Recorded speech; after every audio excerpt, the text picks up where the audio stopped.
2019లో YCP గెలిపే ఒక తీవ్రమైన తుఫాన్ హెచ్చరిక లాంటిది ఆంధ్రప్రదేశ్ రాష్ట్రానికి. అంటే జగన్మోహన్ రెడ్డి గారు అధికారంలోకి వచ్చిన కాడ నుంచి ఆంధ్రుల జీవనాడైనటువంటి పోలవరాన్ని ఇవాళ నిర్జీవంగా చేసేశారు. అరే, సువిశాలమైనటువంటి రోడ్లు ఉన్నటువంటి రాజధానిని ఇది వృధా, ఇక్కడ ఇంత పెట్టుబడులు అవసరమా, ఇంత పొలాలు అవసరమా అని చెప్పి అధికారంలోకి వచ్చిన కాడ నుంచి నిత్యం విషం జిమ్ముతూనే ఉన్నారు జగన్మోహన్ రెడ్డి గారు. 3 రాజధానులు నినాదాన్ని తెర మీదకు తీసుకొచ్చి అమరావతిని చంపేశారండి. అమరావతి మీద పగబట్టి ఇవాళ ఆ అమరావతిలో జరిగినటువంటి అభివృద్ధి ఆనవాళ్లన్నీ కూడా చెరిపేశారు. ఇవాళ అమరావతి అభివృద్ధిని రెక్కలు విరిచేశారు జగన్మోహన్ రెడ్డి గారు. ప్రపంచంలో ఎక్కడా జరగని విధంగా, ప్రపంచంలో ఎక్కడ జరగనటువంటి దొంగతనాలు ఇవాళ ఆంధ్రప్రదేశ్లో జగన్మోహన్ రెడ్డి గారి ప్రభుత్వ హయాంలో రాష్ట్ర రాజధాని అయినటువంటి అమరావతిలో జరుగుతున్నాయి. 3 రాజధానుల నినాదంతో ఈ గడిచిన 5 ఏళ్లలో జగన్మోహన్ రెడ్డి గారి పరిపాలన అంతా కూడా అమరావతిలో అరాచకాలు, అక్రమాలు అనే దానికి నిదర్శనండి. అరే, ఒక మినిస్టర్ గారు చెప్పారు, బుగ్గన్న గారు చెప్పారు అని చెప్పి రోడ్లు తవ్వేస్తారు, పైపులు దొంగతనం చేసేస్తారు. బాపట్ల వైసీపీ ఎంపీ గారి అనుచరులు ఎంపీ గారి కనుసన్నల్లో రోడ్లు తవ్వేస్తారు, మట్టి కంకర దొంగతనాలు చేసేస్తారు. కేవలం 3 రాజధానులు అని చెప్పి నినాదం తీసుకొచ్చి ఈ 4.5 సంవత్సరాల్లో అధికారంలోకి వచ్చాక జగన్మోహన్ రెడ్డి గారు, నేను అమరావతిని అభివృద్ధి చేయాలి, దానికి కావాల్సిన సిమెంట్, నాకు ఇవన్నీ కూడా వనరులు ఏర్పరచుకోవాలి అని చెప్పి సరస్వతి పవర్ ప్రాజెక్టుకు మాత్రం హుటాహుటీన పర్మిషన్లు తెచ్చుకున్నారు మన తాడేపల్లి ప్యాలెస్లో ఉన్నటువంటి పెద్దలు. ఇది ఆంధ్రప్రదేశ్లో ఉన్నటువంటి ప్రజలందరికీ కూడా తెలిసిన వాస్తవేనండి. ఈయన అధికారంలోకి వచ్చాక సరస్వతి పవర్ ప్రాజెక్టుకి అయితే పర్మిషన్లు తెచ్చుకున్నారే కానీ ఎక్కడైనా అమరావతిలో ఒక 4 ఇటుకలు వేసి, ఒక బొచ్చ సిమెంట్ వేసి ఏదైనా అభివృద్ధి కార్యక్రమం చేపట్టారండి? చేపట్టకపోగా ఈ అధికారంలోకి వచ్చాక ఎక్కడా కూడా లేని విధంగా, అంటే రోడ్ల మీద దొంగతనాలు జరిగినాయి అనంటే సహజంగా బైక్ దొంగతనం జరిగిద్ది, లేదంటే కారు దొంగతనం జరిగింది అని మనం వింటాము. కానీ ఆంధ్రప్రదేశ్లో రాజధాని అయినటువంటి అమరావతిలో రాత్రికి రాత్రి రోడ్లే దొంగతనం అయిపోతాయండి, రోడ్లే మాయమైపోతాయి అన్నమాట. ఈయన అధికారంలోకి వచ్చాక ఈ గడిచిన 2019 నుంచి 2024 వరకు చూసుకుంటే కనుక అమరావతి గ్రామాల్లో దొండపాడు నుంచి రాయపూడి వెళ్ళే మార్గంలో భారీగా ఉన్నటువంటి వాటర్ పైప్ లైన్స్ని ఈ గ్యాస్ కట్లర్స్తో కట్ చేసి మరీ దొంగతనం చేశారండి. అలానే నెక్కల్లు ప్రాంతంలో గత సంవత్సరం ఐరన్ ప్లేట్స్ దొంగతనం చేశారు.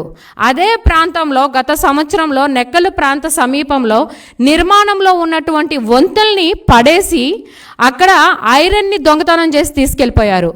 మరి ఇప్పుడు వరకు ఎవరు ఆ దొంగతనం చేసింది అని చెప్పి ఒక కేసు కూడా నమోదు చేసిన దాఖలాలు లేవు. రాష్ట్ర సచివాలయం నుంచి న్యాయస్థానం హైకోర్టుకు వెళ్ళే మార్గంలో కూడా రోడ్డును తవ్వేసి, వెనక భాగంలో ఉన్నటువంటి రోడ్డును తవ్వేసి అక్కడ మట్టిని కంకర్ని మాయం చేశారు.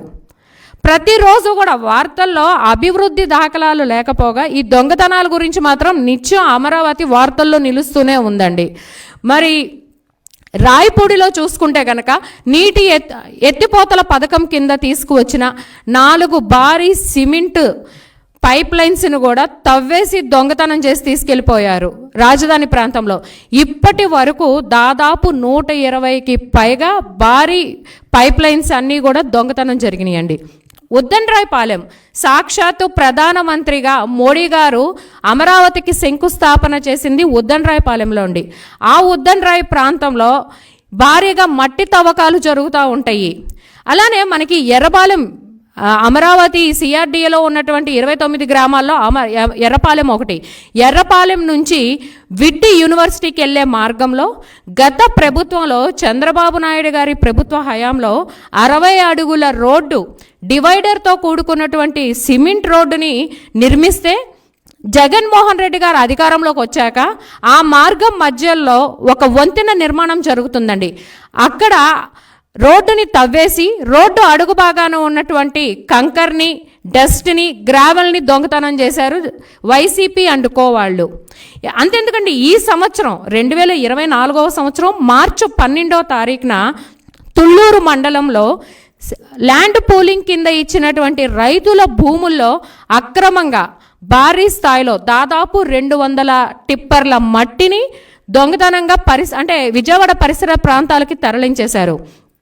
కృష్ణాయపాలెంలో సిఆర్డిఏ పరిధిలో ఉన్నటువంటి రైతుల భూముల్ని కూడా మట్టి తవ్వకాలు అక్రమంగా భారీ స్థాయిలో జరుగుతుంటే అక్కడ స్థానిక రైతులు అడ్డుకున్నారు. వెంకటాయపాలెంలో కూడా ఇదే పరిస్థితి అండి. ల్యాండ్ పూలింగ్లో రైతులు రాష్ట్ర అభివృద్ధి కోసం వాళ్ళ భూముల్ని త్యాగం చేస్తే ఇవాళ జగన్మోహన్ రెడ్డి గారు అధికారంలోకి వచ్చాక ఆ భూముల్లో మట్టిని మాత్రం అక్రమంగా తవ్వకాలు చేస్తున్నారు. వెంకటాయపాలెంలో కూడా రైతులు అడ్డుకున్న దుస్థితి మనం చూసాము. శాఖమూరు ఐనవోలులో చూసుకుంటేనండి, శాఖమూరు నుంచి ఐనవోలు వెళ్ళే మార్గంలో అమరావతి రహదారుల్ని తవ్వేసి ఆ మెటీరియల్తో స్థానిక వైసీపీ లీడర్ గారు పంచాయతీ రోడ్లు వేసుకుని బిల్లులు పెట్టుకుని సొమ్ము చేసుకుంటున్నారు. ఇవన్నీ చూస్తుంటే మనకు అర్థమవుతుందండి, అమరావతి అంటే 3 రాజధానుల నినాదంతో జగన్మోహన్ రెడ్డి గారు తీసుకొచ్చేది ఏంటంటే 30 కబ్జాలు, 60 లూటీలు జరుగుతున్నాయి. అరే ఒక ప్రపంచంలోనే కాదండి, దేశంలోనే కాదండి, ప్రపంచంలోనే కూడా ఎక్కడా జరగని విధంగా 53 రోజుల్లో 29,000 మంది రైతులు రూపాయి తీసుకోకుండా, ఎక్కడా కూడా లా అండ్ ఆర్డర్ సమస్య రాకుండా 34,600 ఎకరాల భూమిని రాష్ట్ర రాజధాని అభివృద్ధిలో భాగస్వాములయ్యారు. అలాంటి రాజధానిని అంటే ఒక రాజధాని అంటే ఒక గ్రీన్ ఫీల్డ్ సిటీగా ఉండాలి, ప్రపంచంలోని అంతర్జాతీయ ప్రణాళికలతో కూడుకున్న బ్లూ డిజైన్ని రూపకల్పన చేశారు చంద్రబాబు నాయుడు గారు. నవనగరాలు అంటే health city, educational city, financial city, knowledge city, administration city, tourism city, finance city, media city, electronic city, ఇలా 9 నవనగరాలతో భవిష్యత్తులో కూడా ఎక్కడా వీళ్ళకి మౌలిక సదుపాయాల్లో కూడా ఇబ్బంది రాకూడదు. ఒక క్యాపిటల్ అంటే అక్కడ పాపులేషన్ పెరిగిద్ది, మరో 100 సంవత్సరాల వరకు అక్కడ ప్రకృతి వనరులో కూడా ఎటువంటి ఇబ్బందులు కలగకూడదు అన్న ఒక ఆలోచనతో, అలానే రాజధాని అంటే రాష్ట్ర నడి మధ్యలో ఉండాలి, ప్రజలందరికీ కూడా అందుబాటులో ఉండేలాగా అన్న ఒక ఆలోచనతో అమరావతిలో రాష్ట్ర రాజధానిని ప్రారంభిస్తే ఇవాళ ఆ రోజున చూసుకుంటే గత ప్రభుత్వంలో కూడానండి 44,000 కోట్ల రూపాయలు అంటే దాదాపు ఒక 130 సంస్థలతో, కేంద్ర పాలిత సంస్థలు 42, అలానే ప్రైవేటు సంస్థలు 130 సంస్థలతో చంద్రబాబు నాయుడు గారు 44,000 కోట్ల రూపాయల పెట్టుబడులు అమరావతికి తీసుకొచ్చారు. ఇవాళ ఆ అమరావతికి ఆ వచ్చిన పెట్టుబడులకి కనీస మౌలిక సదుపాయాలు కల్పించున్న ప్రత్యక్షంగా పరోక్షంగా ఆ 130 సంస్థల ద్వారా 2 లక్షల మందికి ఉపాధి కల్పన జరిగేదండి. మరి ఎస్ఆర్ఎం లాంటి నేషనల్ లెవెల్ ఇన్స్టిట్యూషన్స్ని తీసుకొచ్చారండి. సెంట్రల్లో నేషనల్ లెవెల్లో ది బెస్ట్ ఇన్స్టిట్యూషన్స్ని ఇక్కడికి యూనివర్సిటీస్ని చంద్రబాబు నాయుడు గారు VIT, SRM, Amrita, NID national institute of design ఇలాంటి యూనివర్సిటీస్ని ఇక్కడికి తీసుకొచ్చి 500 ఎకరాల ల్యాండ్ వాళ్ళకి కేటాయించి దాదాపు 25 నుంచి 30 వేల మంది విద్యార్థులు ఇవాళ అక్కడ విద్యను అభ్యసిస్తుంటే జగన్మోహన్ రెడ్డి గారు అధికారంలోకి వచ్చాక ఇవాళ అక్కడ మిగతా ఫేజ్ 2 దశలో ఉన్నటువంటి పనుల్ని ఇవాళ సహకరించకపోగా ఆ సంస్థలతో మౌలిక సదుపాయాలు ఆఖరికి water and drinking water pipe లైన్స్ను కూడా కత్తిరించేశారు. అంటే కేవలం జగన్మోహన్ రెడ్డి గారు కక్ష సాధింపులు చర్యలే తప్ప అమరావతిలో ఎక్కడా కూడా అభివృద్ధి చిహ్నం అనేది లేదండి. చంద్రబాబు నాయుడు గారు అమరావతి గురించి అంటే ఇంత ల్యాండ్ అవసరమా అని మాట్లాడుతున్నారు. జగన్మోహన్ రెడ్డి గారు అండ్ వైసీపీ కో వాళ్ళకి హాఫ్ నాలెడ్జ్ ఉంది కాబట్టి ఇలాంటి విమర్శలు చేస్తున్నారండి. గతంలో చంద్రబాబు నాయుడు గారు ప్రభుత్వ హయాంలో సింగపూర్ కస్టోడియన్ వాళ్ళతో 1600 ఎకరాల ల్యాండ్ని వాళ్ళకి ఇచ్చేలాగా ఒప్పందం చేసుకుని ఇంటర్నేషనల్ లెవెల్లో ఉన్నటువంటి టాప్ 50 ఎంఎన్సి కంపెనీస్ అమరావతిలో స్థాపించేలాగా అగ్రిమెంట్ కుదుర్చుకున్నారు. ఇవాళ ఆ టాప్ 50 ఎంఎన్సి కంపెనీస్ వచ్చుంటే దాదాపు 10 లక్షల మందికి, భవిష్యత్తులో 10 లక్షల మందికి ఇక్కడ ఉపాధి కల్పన జరిగేది. అలానే రాష్ట్ర ఆదాయం కూడా పెరిగేది. ఇవాళ చూసుకుంటే కనుక పక్క రాష్ట్రాలండి, మన సౌత్ స్టేట్స్లోనే హైదరాబాద్కి తెలంగాణ లాంటి మహానగరం ఉంది, తమిళనాడుకి చెన్నై ఉంది, కర్ణాటకకి బెంగళూరు లాంటి మహానగరాలు ఉన్నాయి. కానీ ఇవాళ ఆంధ్రప్రదేశ్కి రాజధాని అవసరం అని మాట్లాడుతున్నారు. మరి చంద్రబాబు నాయుడు గారి ప్రభుత్వ హయాంలో చూసుకుంటే ఎన్నో సంస్థలు, గతంలో కూడా చూసుకుంటే ఒక చంద్రబాబు నాయుడు గారి ప్రభుత్వ హయాంలో ఇక్కడ అమరావతిలో దాదాపు 10,000 కోట్ల రూపాయల నిర్మాణ పనులు చేపట్టారు. 44,000 కోట్ల రూపాయల పనులు పర్మిషన్స్ తీసుకొచ్చారు. మరి హ్యాపీ నెస్ట్ లాంటి ప్రాజెక్ట్స్ స్టార్ట్ చేశారు. హ్యాపీ నెస్ట్ లాంటి ప్రాజెక్ట్ స్టార్ట్ చేస్తే ఇది శ్మశానం అని చెప్పి మాట్లాడుతున్నారు వైసీపీ పెద్దలు. ఇక్కడ ఏముంది, ఇది ఒక ఎడారి అని చెప్పి విమర్శలు చేశారే. ఇవాళ అదే హ్యాపీ నెస్ట్ ప్రాజెక్ట్ బాండ్లు తాకట్లు పెట్టి కొన్ని వేల కోట్ల రూపాయల సొమ్ము చేసుకుంటున్నారు. అరే, ఒక రాజధానిని నిర్మించటం చేత కాదు మీకు. ఇవన్నీ అంటే ఒక చిన్న కథ గుర్తొస్తుందండి. ఒక రాబందువు వల్ల చిక్కుకుందని చెప్పి ఒక రైతు జాలిపడి ఆ రాబందువుని విడిపిస్తాడు. తర్వాత తన పొలం పనులన్నీ చూసుకున్నాక తను సేద తీర్దామని చెప్పి ఒక చెట్టు కింద కూర్చుంటే ఆ రాబందువే, ఏ రైతు అయితే విడిపించాడో ఆ రాబందువు వచ్చేసి ఆ రైతుని దాని దుర్మార్గ చర్యలు చూపిస్తూ ఉంటుంది. అలానే జగన్మోహన్ రెడ్డి గారు ఒక్క ఛాన్స్ నేను దేశం గర్వించదగ్గ రాజధానిని నిర్మిస్తానని చెప్పటం వల్ల ఇవాళ నేను ఇక్కడే ఉంటాను, నేను ఇక్కడే ఇల్లు నిర్మించుకున్నాను అని చెప్పి మాట్లాడి ఇవాళ అధికారంలోకి వచ్చాక రైతులు ఆ రోజు సిఆర్డీఏ చట్ట ప్రకారం చేసుకున్న అగ్రిమెంట్కి రైతులు కట్టుబడి ఉన్నారండి. ఇది రాజధానిని నిర్మించండి, భావితరాల భవిష్యత్తుని నిర్మించండి, ఒకే రాష్ట్రం ఒకే రాజధాని అని చెప్పి వాళ్ళు నినాదాలు చేస్తుంటే, వాళ్ళు అకుంఠిత దీక్షతో శాంతియుత మార్గంలో వాళ్ళు అమరావతి ఉద్యమం చేస్తుంటే జగన్మోహన్ రెడ్డి గారు వ్యవస్థల్ని, అధికారాన్ని అడ్డం పెట్టుకుని అమరావతి మహిళల మీద, అమరావతి రైతుల మీద ఎటువంటి దాష్టికాన్ని కురిపించారు అనేది, ఒక దమన కాండ ఎట్లా సృష్టించారు అనేది ఆంధ్రప్రదేశ్లో ప్రజలందరూ కూడా చూస్తూనే ఉన్నారండి. కానీ జగన్మోహన్ రెడ్డి గారు అధికారంలోకి వచ్చిన కాడ నుంచి వ్యవస్థల్ని అడ్డం పెట్టుకుని, అధికారాన్ని అడ్డం పెట్టుకుని, నేను వైజాగ్నే రాజధానిగా ఆమోదిస్తాను, ఇదిగో నేను ఇప్పుడు వెళ్తున్నాను, ఈ దసరాకి వెళ్తాను, ఈ సంక్రాంతికి వెళ్తాను, లేదా ఈ ఉగాదికి వెళ్తాను అని చెప్పి ఈ 5 సంవత్సరాల నుంచి ఆయన డేట్లు అయితే మార్చుకుంటూ ఉన్నారే కానీ ఎక్కడా కూడా అధికారం ఉన్న, వ్యవస్థలు ఉన్న జగన్మోహన్ రెడ్డి గారు ఎక్కడా కూడా ఒక్క అడుగు ముందుకు వేలేపోయారు. ఇవాళ పోలీస్ కేసులు దాదాపు 2,000 మంది రైతుల మీద జగన్మోహన్ రెడ్డి గారు అమరావతి రైతుల మీద కేసులు పెట్టారు. ఎన్నో రకాలుగా ఇబ్బందులకు గురి చేశారు. ఎస్సీ ఎస్టీల మీద ఎస్సీ ఎస్టీ అట్రాసిటీ కేసులు పెట్టి వాళ్ళని జైలు పాలు చేశారు. అయినా సరే కరోనా లాంటి విపత్తుకర సమయంలో కూడా అమరావతి రైతులు ఎక్కడా కూడా వాళ్ళు చేస్తున్నటువంటి ఉద్యమంలో ఒక్క అడుగు కూడా వెనక్కి వేయలేదు. ఏం జగన్మోహన్ రెడ్డి గారు 500 కోట్లు పెట్టి మీరు ఋషికొండని, గ్రీన్ ట్రిపుల్ వాళ్ళు కోర్టు ఉత్తర్వులను కూడా ధిక్కరించి మీరు ఋషికొండలో 500 కోట్లు మీరు ఇవాళ అక్కడ ఖర్చు చేశారే. నిజంగా మీకు చిత్తశుద్ధి ఉన్నట్టుంటే కనుక మీరు నిజంగా సామాజిక న్యాయం అని చెప్పి మాట్లాడతారు. నేను దళితుల ముఖ్యమంత్రిని అని చెప్తారు, నేను పేదల ముఖ్యమంత్రిని అని చెప్పి చాలా గొప్ప గొప్ప ఉపన్యాసాలు అయితే చెప్తారు.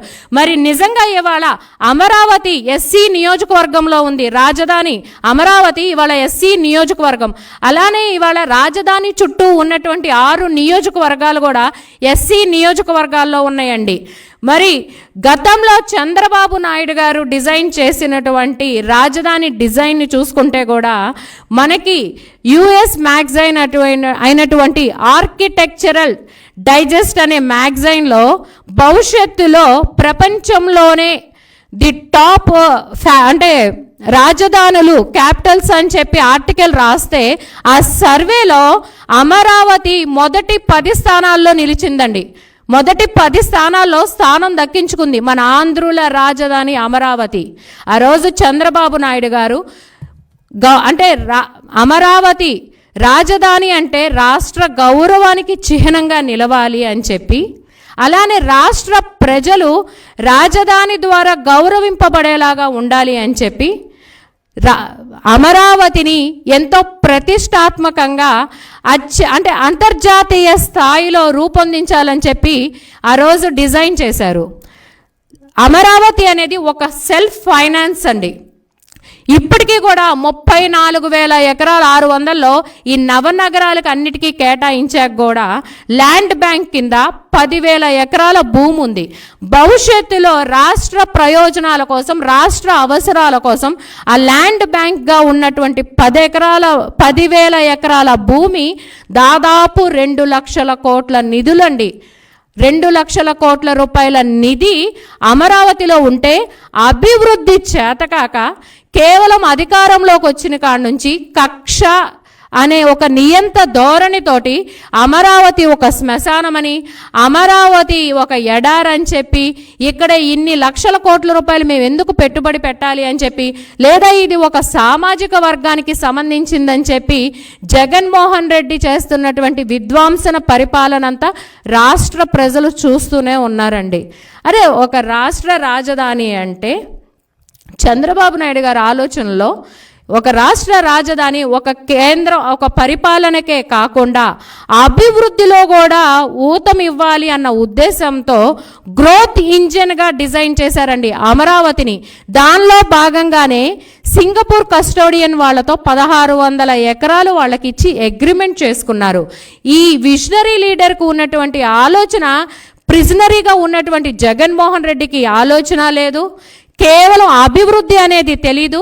జగన్మోహన్ రెడ్డి ఎజెండా ఏంటి అంటే విధ్వంసం చేయటం. విధ్వంసాలకి పెట్టింది పేరు జగన్మోహన్ రెడ్డి ప్రభుత్వం. మీ టర్మ్ అయిపోయింది, మీరు ఎన్ని రకాలుగా అంటే ఇవాళ ఆయన టర్మ్ అయిపోయి ఆయన ప్రభుత్వం దిగిపోయే టైంలో మాత్రం ఇవాళ ఆయనకి కౌలు రైతుల మీద ఉన్నట్టుండి ప్రేమ పుట్టుకొచ్చి ఇప్పుడు 5,000 రూపాయల పెన్షన్ చేశారండి. జగన్మోహన్ రెడ్డి గారు అధికారంలోకి వచ్చిన కాడ నుంచి అమరావతి రైతులు ప్రజా వ్యతిరేకంగా కోర్టు మీద కేసులు, ప్రజల మీద కేసులు వేస్తున్నటువంటి ప్రభుత్వం ఏదన్నా ఉందంటే అది కేవలం జగన్మోహన్ రెడ్డి గారి ప్రభుత్వమే. కవుల కోసం కోర్టు మెట్లెక్కాలి.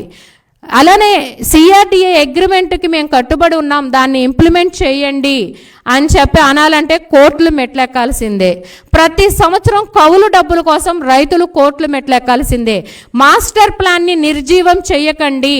ఆ రోజున మాస్టర్ ప్లాన్లో ఉన్నటువంటిగా R-Zone-5 అది ఎలక్ట్రానిక్ హబ్, R-3 జోన్లో మీరు పేదలకి ఫ్లాట్లు కేటాయించండి, మేము అభివృద్ధి వికేంద్రీకరణకి వ్యతిరేకం కాదు అని చెప్పి అమరావతి రైతులు నిత్యం కోర్టులు మెట్లెక్కాల్సిందేనండి. ఏం లేదు, జగన్మోహన్ రెడ్డి గారికి ఏదో ఒక విధంగా అమరావతిని చంపేసేయాలి అన్న ఒక విషపూరితమైన ఆలోచనలతో ఇదిగో అమరావతి రైతులు మిగతా ప్రాంతాల వాళ్ళకి వ్యతిరేకంగా ఉన్నారు అని చెప్పి ఇవాళ ప్రజల్లోకి ఒక విషపూరితమైన ఆలోచనలు తీసుకెళ్లాలని ప్రయత్నించారు. కానీ కోర్టు, న్యాయస్థానం రైతుల వైపు ఉంది, న్యాయం వైపు ఉంది, ధర్మం వైపు ఉంది. కాబట్టే ఆ రోజున మార్చి 2022 సంవత్సరంలో చాలా ప్రతిష్టాత్మకమైనటువంటి తీర్పు ఇచ్చింది. అమరావతి ఆంధ్రప్రదేశ్కి ఏకైక రాజధాని. 3 నెలల్లో మీరు బ్లూ ప్రింట్ అనేది కోర్టుకి సబ్మిట్ చేయండి. 6 నెలల్లో రైతులకు కేటాయించిన ఫ్లాట్లు డెవలప్ చేసి అప్పచెప్పండి అంటే ఇవాళ హైకోర్టు తీర్పుని సవాల్ చేస్తూ సుప్రీంకోర్టులోకి వెళ్ళారు. ఇబ్బంది ఏం లేదండి, రాబోయే రోజుల్లో అమరావతి రైతులు విజయం సాధిస్తారు. ఖచ్చితంగా మీకు హైకోర్టు లెంపకాయ వేస్తే సరిపోలేదు, సుప్రీంకోర్టు నుంచి కూడా మీరు మొట్టికాయ తినడానికి సిద్ధంగా ఉండండి. రాబోయే రోజుల్లో ఖచ్చితంగా మళ్ళీ నారా చంద్రబాబు నాయుడు గారే ఈ ఆంధ్రప్రదేశ్కి ముఖ్యమంత్రి అవటం తథ్యం. ఏ ముఖ్యమంత్రిగా చంద్రబాబు నాయుడు గారి చేతుల మీద అమరావతి మహానగరం పురుడు పోసుకుందో, మళ్ళీ అదే ముఖ్యమంత్రి హోదాలో నారా చంద్రబాబు నాయుడు గారి చేతుల మీదుగానే అమరావతి నిర్మాణం చేపడతారు. అమరావతి నిర్మాణం పూర్తి చేస్తారు. భావితరాల భవిష్యత్తు